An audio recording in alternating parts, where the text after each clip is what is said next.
ఇంకా ఇద్దరే మిగిలారు.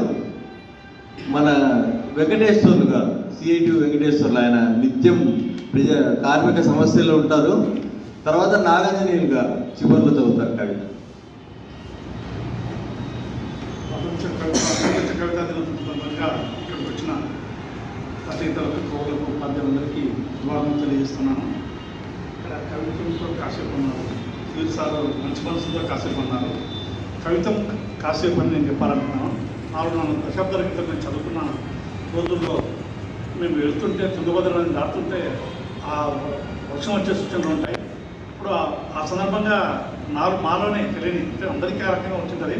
ఆకాశం మేఘావృతం అవుతుంది, సుడిగాలిలో ఇసుక రేణువులు నా చెప్పులు తప్పుతుంటే నా పయనం పెట్టు, నేను తుంగభద్ర నది తీరం దాటి ఇంటికి చేరేది ఎప్పుడు అని సింపుల్గా ఆ రోజు ఇంటికి వెళ్ళి రాసుకున్నాను. అలా చాలా రాశాను. తర్వాత మధ్యాహ్నం కాలం ఇప్పుడు ఏదో సైన్స్ లెటర్ కాబట్టి ఏదో మేడం చెప్పినట్లు రాయడం రాస్తున్నాము. ఆయన నాకు చెప్పారు, సార్ గారి గురించి రాస్తున్నాం.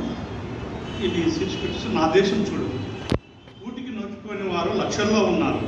పోగైన సంపద రక్షణకై భయంతో స్వదేశీ అంటూ విదేశీ జాతి కుక్కలను పెంచేవారు వేలల్లో ఉన్నారు. పని లేక తిండి కోసం వలస వెళ్లే శ్రమజీవులు ఎందరో. ఉదయాన్నే లేవగానే కుక్కను తమతో పాటు చేతి కర్ర మరొక చేతిలో వేల ఖరీదు చేసే సెల్ఫోన్తో పరిగెత్తే వారెందరో ఉన్నారు. వారికంటే ముందు వేకువజామున చదువు, తిండి, ఖర్చుల కోసం పరిగెత్తే పేపర్ బాయ్లు ఉన్నారు. ధనవంతులు లేవకముందే వారి భవంతుల ముందు కష్టపెట్టే శుభ్రం చేయడానికి పరిగెత్తే బాలికలు, మహిళలు ఎందరో ఉన్నారు. తక్కువ శ్రమకు ఎక్కువ వారు ఉన్నారు. నా దేశం ఏమైపోతుందని ఉద్యమాలు చేసేవారు ఉన్నారు. కలం పట్టే కవులు నడిపే కళాకారులు ఉన్నారు. విలాసాలు, పోటీ, ధనహంకారంతో ఉద్యమాలను వెక్కిరించే వారు ఉన్నారు. కల్బుర్గి, గౌరీ లంకేష్ లాంటి రచయితలను చంపే మానవ మృగాలైన మనవాదులు ఉన్నారు. జర్నలిస్టులు, కుహాన మేధావులు ఉన్నారు. దేశం ఏమైనా నాకేంటి, నా కులం, నా మతం అనే విషనాగులు ఉన్నారు. కరోనా సమయంలో శివంచిన గంగా నది, ఆ నదులలోనే వాటపు చుక్కలతో తలముంచని పిచ్చినక్కర విద్వేష పాలకులు ఉన్నారు.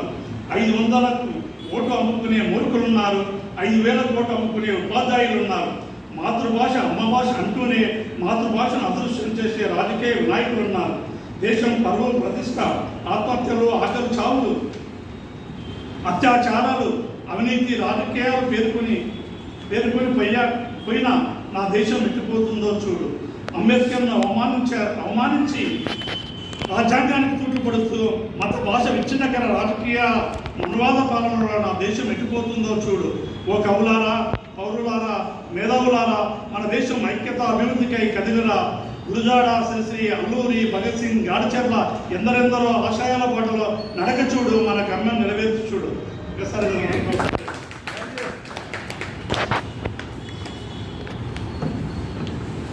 వెంకటేశ్వర గారికి ధన్యవాదాలు.